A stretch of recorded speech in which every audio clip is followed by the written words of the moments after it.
5 people are rescued from a burning apartment building. It's 600 Commons Drive. I was using the air fryer, and then the air fryer caught on fire, and there's a fire in the apartment. Residents are just grateful they were able to escape the heavy smoke and orange flames spilling out of these apartments. Wait, what happened? All right, so that was my apartment building that caught on fire a month ago, February 20th. It is a day I will never forget because my apartment caught on fire 1 week until we were moving into this place. I got a new place a week after my old place caught on fire. So a lot has happened in the last month. I went to work that day at 9 o'clock. So I got picked up by my Uber driver at 8:45. Got to work by 9. And I was just working away. I was programming in the movies. I work in a movie theater, programming in the movies. And I get a phone call from my roommate. Is Kyla home? Is she at work? Are you home? Are you at work? And I said, I'm pretty sure we're both at work. I'm at work. I'm pretty sure she's at work. What's going on? He's like, well, the apartment's on fire. What do you mean the apartment's on fire? The apartment's on fire. Great.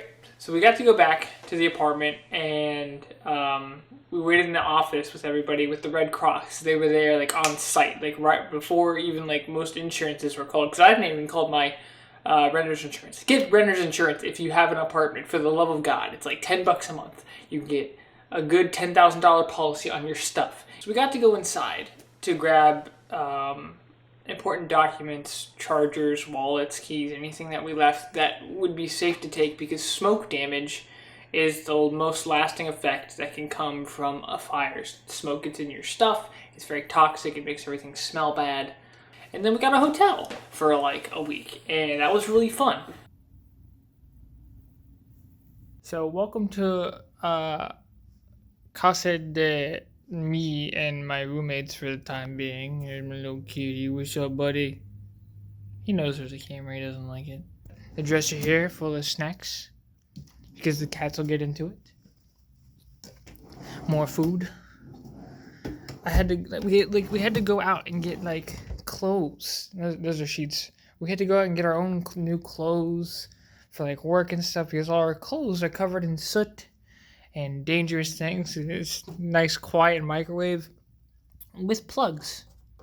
That's crazy. And we got a fridge. We got fridge, Coke and Sprites and Mountain Dew cans. Got some alcohol for, because my place caught on fire. We had a fridge that had a tiny freezer-esque thing with ice trays that didn't work at all. I actually had Klondike bars that melted, so I...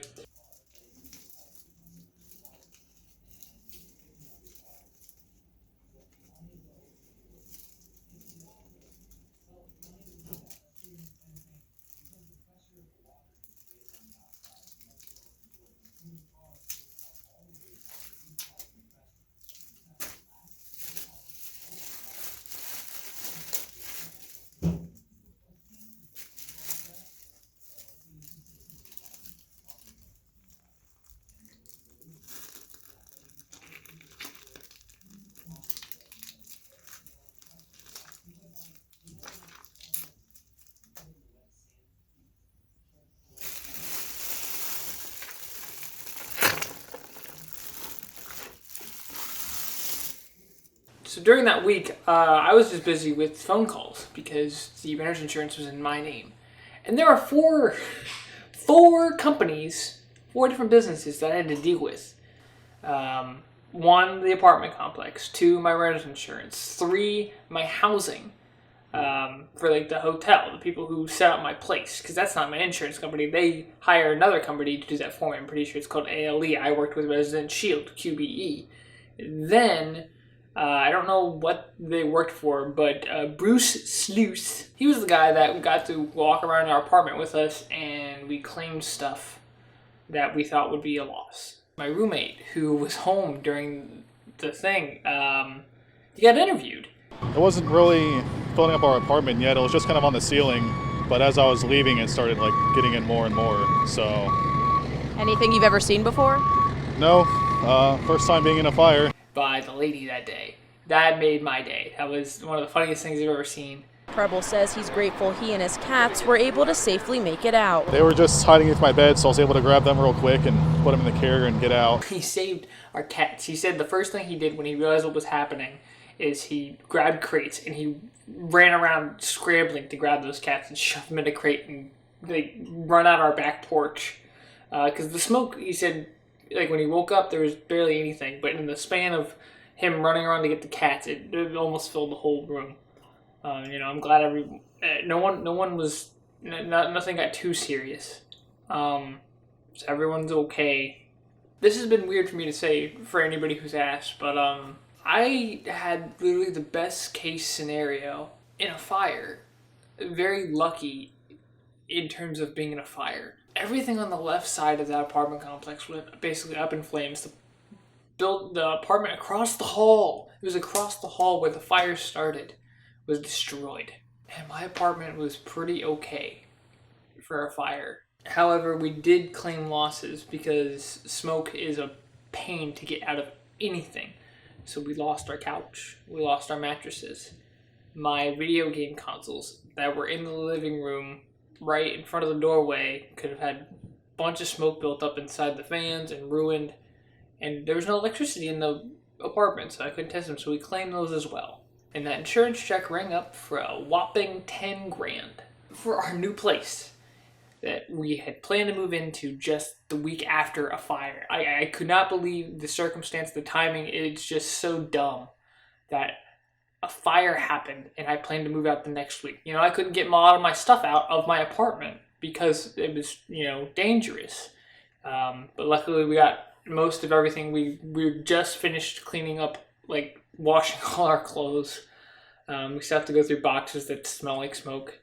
I'm not very preachy. I'm not a very religious person, but I do have some beliefs in the universe of, specifically, we'll call it Thanosisms of balance.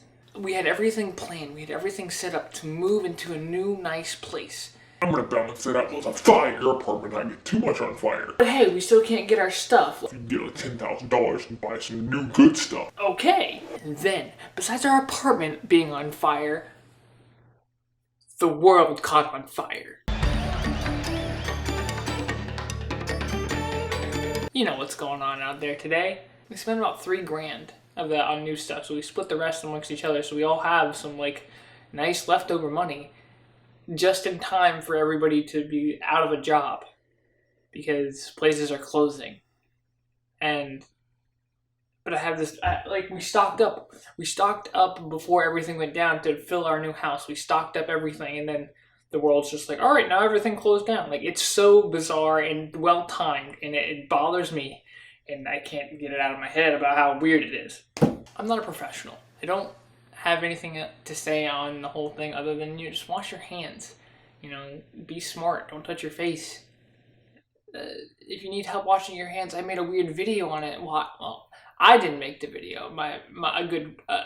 An acquaintance of mine made a video. If you want to go check that out, you probably don't want to. And even though I have this new place, it hasn't quite felt like home yet. That place was my first home away from home, my parents.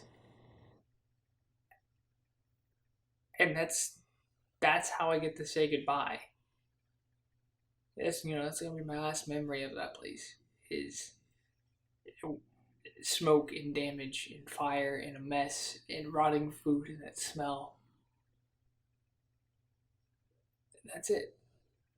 That's all that place is gonna be now. And I'm sure this place will be 10 times better, and I'll have much better memories. Everything will be set up. I'll have parties, better videos. I promise. Better videos are going to be coming soon. But